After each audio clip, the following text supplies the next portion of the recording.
तीन दामाद की सास पार्ट 2। अब तक आपने सुना कि कावेरी जी अपनी तीनों बेटियों ईशा, मोहिनी और सुहाना की शादी तीन घर जमाई लड़कों के साथ करवा देती है। उन्हें लगता है कि ये लड़के शायद घर का कामकाज संभाल लेंगे, लेकिन उनके तीनों घर जमाई बहुत आलसी थे। वो नौकरी भी नहीं करते थे और बाहर का काम भी नहीं। कावेरी जी ने अपनी बेटियों से कहा कि वो प्रेगनेंसी का बहाना बनाकर अपने पतियों को सबक सिखाए। अब सुनिए आगे। मम्मी, आपने जैसा कहा था हमने वैसा ही किया, लेकिन देखिए ना, विवेक का हाल तो वैसा का वैसा ही है। घर में ना सुबह का नाश्ता बनता है और ना खाना। नौकरी पर जाने की बात करूं तो खाने को दौड़ते हैं मुझे। हाँ मम्मी, मैंने भी सुमित को कितनी बार कहा कि अगर नौकरी नहीं करनी तो कोई छोटी सी दुकान ही खोल लो। घर का खर्चा कैसे चलेगा? देखो दोपहर के 12 बजने आए और जनाब अभी तक सो रहे हैं। हाँ मम्मी, ईशा और सुहाना ठीक कहती हैं। अविनाश का भी यही हाल है। जब मैंने अपनी प्रेगनेंसी के बारे में कहा तो मुझसे कहने लगा, अरे दूसरी लड़कियां तो 9-9 महीने तक नौकरी करती है, बस डिलीवरी के टाइम छुट्टी लेती है। मोहिनी, तुम भी नौकरी करो। अब मुझे कहाँ नौकरी मिलेगी? मम्मी बताओ अब मैं क्या करूँ? हे भगवान, क्या सोचकर घर जमाई दामाद लाई थी मैं कि मेरी बेटियां मेरे पास रहेंगी और खुश रहेंगी, लेकिन इन आलसी दामादों ने तो हमारी जिंदगी को भी प्रॉब्लम में डाल दिया है। मैं तो कहती हूँ मम्मी, हम लोग वापस अपनी जॉब पर जाना शुरू कर देते हैं। बता देते हैं इन लोगों को कि हमने प्रेगनेंसी का बहाना किया है। नहीं नहीं बेटा, ऐसी गलती भी मत करना। अगर तुमने ऐसा किया तो इन तीनों की आदत और खराब हो जाएगी। अरे आज नहीं तो कल कभी तो तुम प्रेग्नेंट होगी, तब वापस यही प्रॉब्लम आएगी। तब क्या करोगी तुम तीनों? हाँ मम्मी, आपकी बात तो बिल्कुल सही है। इन लोगों को तो सुधारना ही पड़ेगा। लेकिन कैसे? अपने बच्चों के आने की खबर सुनकर भी इन लोगों पर कोई असर नहीं हो रहा।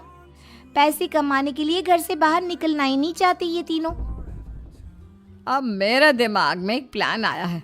तुम तीनों चिंता मत करो, उन तीनों को बुलाओ, फिर मैं बात करती हूँ।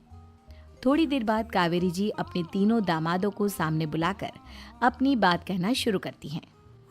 अविनाश, सुमित और विवेक, देखो बेटा, मैं ना तुम तीनों से बड़ा प्यार करती हूँ, इसीलिए तो तुम्हें घर जमाई बना कर रखा है मैंने। अरे मम्मी जी, सीधे सीधे कहिए ना, क्या बात है? प्यार तो हम भी आपको बहुत करते हैं। अरे मम्मी जी, आपकी इज्जत भी बहुत करते हैं। अरे भाई, आपके जैसी सास और कमाने वाली बीवी सबको मिलती है क्या? हाँ मम्मी, विवेक और सुमित ठीक कह रहे हैं। आपकी बेटी से शादी करके मेरी तो जिंदगी ही अच्छी हो गई है। जानती हूँ मैं, और ये भी जानती हूँ कि तुम तीनों अपने अपनी बीवियों से बहुत प्यार करते हो। बेटा, बात ऐसी है कि हमारे कुल गुरु ने कहा है कि प्रेग्नेंट होने के बाद मेरी तीनों बेटियां शुरू के 4 महीने हमारे गांव में जाकर रहेगी, जहां मेरे चाचा जी रहते हैं। अरे लेकिन क्यों मम्मी, गांव में जाकर रहने की क्या जरूरत है इन तीनों को? वो क्या है ना बेटा, हमारे परिवार को एक श्राप है। अगर मेरी बेटियों ने यहाँ पर बच्चा पैदा करने की कोशिश की तो उनके बच्चों को कुछ भी हो सकता है। इसलिए अब से लेकर 4 महीने पूरे होने तक इन्हें गांव वाले घर में रहना पड़ेगा। हाँ तो इसमें प्रॉब्लम क्या है मम्मी जी? हम भी वहाँ जाकर रहेंगे, पिकनिक मनाएंगे। अरे भाई, बीवी जहाँ हम भी वहाँ। हाँ यार, आइडिया तो बहुत अच्छा है। शहर की जिंदगी में रह रहकर परेशान हो चुके हैं, अब कुछ दिन गांव में बिताएंगे। तुम लोग समझने की कोशिश क्यों नहीं करते? तुम में से कोई भी वहां नहीं जा सकता, और मैं यहाँ रहूंगी ना तुम तीनों के साथ। 4 महीने की तो बात है, उसके बाद ये तीनों ही लौट कर आ जाएंगी। ठीक है मम्मी जी, अब हमारे बच्चों का सवाल है तो ये तो करना ही पड़ेगा।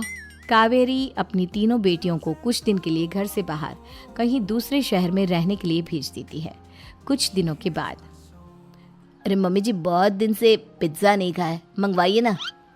क्या बताऊं बेटा, पहले तो बेटियां खर्चा दे देती थी क्योंकि उनकी नौकरी थी, लेकिन अब तो मेरे पास पैसे ही नहीं बचे।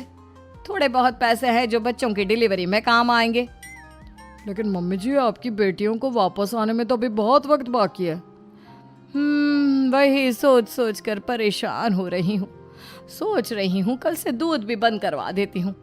अब दूध वाले को देने के लिए पैसे भी तो नहीं है ना। अरे नहीं नहीं मम्मी जी, अगर दूध भी बंद करवा दोगी तो मुझे चाय कहाँ से मिलेगी? और चाय के बिना मैं तो मर ही जाऊंगा। क्या करूं बेटा, इसके अलावा हमारे पास कोई ऑप्शन नहीं है, मेरे पास पैसे ही नहीं बचे। इस तरह कावेरी जी धीरे धीरे अपने तीनों दामादों को पैसे देना बंद कर देती हैं और घर में खाने पीने की चीजें लाना भी बंद कर देती है। अब वो तीनों बुरी तरह से परेशान होने लगे थे और इसलिए एक दिन तीनों प्लान करके घर से बाहर निकलते हैं और बाजार में जाने के बाद यार अच्छा खाना खाए हुए कितने दिन हो गए, पता नहीं कब अच्छा खाना मिलेगा। हमारी बीवियों के जाने के बाद तो हमारी हालत भिखारियों जैसी हो गई है यार। कुछ भी हो, मुझे तो आज पिज्जा खाना ही खाना है। जेब में 1 रुपया नहीं है और पिज्जा खाएगा, कहाँ से आएंगे पैसे? अरे देख वहाँ सामने बोर्ड पर क्या लिखा हुआ है, कंप्यूटर पर काम करने के लिए एक आदमी की आवश्यकता है। भाई मैं तो जा रहा हूँ, काम करूँगा और शाम तक पैसे लाकर आराम से पिज्ज़ा खाऊंगा। जा जा, तुझे कोई काम नहीं देने वाला, हम तो घर जा रहे हैं। चल भाई सुमित। सुमित और अविनाश वहाँ से चले जाते हैं और विवेक उस कंप्यूटर शॉप पर सारा दिन काम करके 5,000 रुपये कमा कर घर लौट कर आता है और अपने खाने के लिए अच्छी अच्छी चीज़ें भी लेकर आता है। ये देखकर विवेक और सुमित के दिल में भी कुछ पैसे कमाने की इच्छा जागती है। अरे सुबह सुबह कहाँ चल दिए तुम? मम्मी जी एक बहुत अच्छी जगह मिली है, कंप्यूटर पर काम करने के 5,000 मिले थे कल मुझे। अगर रोज काम करूंगा तो पूरे 40,000 की तनख्वाह। अरे वाह, ये तो बहुत अच्छी बात है दामाद जी, आपको जाना ही चाहिए। सुमित और अविनाश विवेक को इस तरह तरक्की करते देखकर परेशान हो जाते हैं और वो दोनों भी काम की तलाश में निकल पड़ते हैं। धीरे धीरे उन दोनों को भी काम मिल जाता है। अब कावेरी के तीनों दामाद छोटी मोटी नौकरी करके अच्छा पैसा कमाने लगे थे। एक दिन कावेरी उन्हें अपने पास बुलाती है। अरे वाह, विवेक 40,000 कमा लेता है, अविनाश 60,000 और सुमित तुम भी 40,000 के आसपास कमा ही लेते हो। कुल मिलाकर तुम अच्छे खासे पैसे कमा रहे हो बेटा। हाँ मम्मी जी, बहुत मजा आता है जब महीने के एंड में मोटी रकम हाथ में आती है। पूछिए मत मम्मी जी, घर में रहकर रोटी बना बना कर और तो जैसा महसूस होने लगा था मुझे तो। हाँ बेटा, तुम तीनों की बात तो बिल्कुल ठीक है और जानते हो अब तुम तीनों की पत्नियां भी वापस लौट कर आने वाली है। लेकिन मम्मी जी अभी तो उन्हें गए सिर्फ 2 महीने हुए हैं, आपने तो कहा था वो 4 महीने के बाद लौट कर आएंगी। ऐसा कुछ नहीं है बेटा, मैं सिर्फ तुम तीनों को सबक सिखाना चाहती थी कि आदमी घर में बैठकर बीवी की कमाई खाता हुआ अच्छा नहीं लगता। इस दुनिया में हर इंसान को मेहनत करनी चाहिए, काम करना चाहिए, चाहे वो औरत हो या आदमी, ताकि अपने परिवार को संभाल सके। कावेरी की बात सुनकर उन तीनों को अपनी गलती का एहसास होता है और कावेरी उन्हें सच बता देती है कि ईशा, सुहाना और मोहिनी शहर में ही कहीं दूसरी जगह रह रहे थे। शाम के वक्त उन तीनों की पत्नियां लौट कर आ जाती है और कावेरी जी का परिवार एक खुशहाल परिवार की तरह रहने लगता है।